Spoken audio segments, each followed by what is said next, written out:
GPSC અલગ અલગ 13 કેડરની ભરતી જાહેર કરી છે। મદદનીશ ઇજનેર સિવિલની 250 જગ્યાઓ પર ભરતી થશે। મદદનીશ પર્યાવરણ ઇજનેરની 144 જગ્યાઓ પર ભરતી થશે। જિલ્લા મેલેરિયા અધિકારીની 47 જગ્યાઓ પર ભરતી થશે તો માર્ગ અને મકાન વિભાગની 96 જગ્યાઓ પર ભરતી કરવામાં આવશે।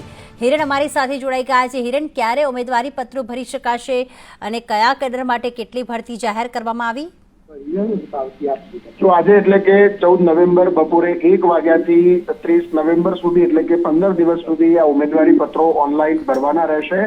લગભગ 400 ની આસપાસ જગ્યાઓ પરની ભરતી પ્રક્રિયા જે છે એ શરૂ થશે, જેમાં અલગ અલગ કેડરની વર્ગ 1 અને વર્ગ 2 ની જગ્યાઓ છે એના માટેની જીપીએસસી દ્વારા ભરતી જાહેર કરવામાં આવી છે।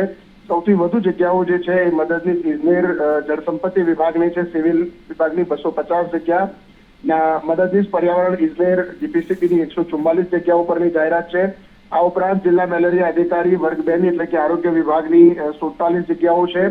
96 જગ્યાઓ માર્ગ અને મકાન વિભાગની, સિવિલ એન્જિનિયરની વર્ગ 2 ની છે। આ પ્રકાર કુલ અલગ અલગ 13 જેટલી કેડરોની ભરતીઓ જે છે એ જાહેર કરવામાં આવી છે। આજે બપોરે 1 વાગ્યાથી ઉમેદવારોએ વર્ગ 1 અને 2 ની આ જગ્યાઓ માટે લાયકાત જે ધરાવે છે એમણે ઓનલાઈન એપ્લિકેશન કરવાની રહેશે। ત્યારબાદ સંભવતઃ જે પરીક્ષા છે એ આગામી વર્ષના અંતમાં એટલે કે મે મહિનાથી લઈ અને ડિસેમ્બર સુધીમાં ઇન્ટરવ્યુ અને પરીક્ષાનું આયોજન કરાયું છે।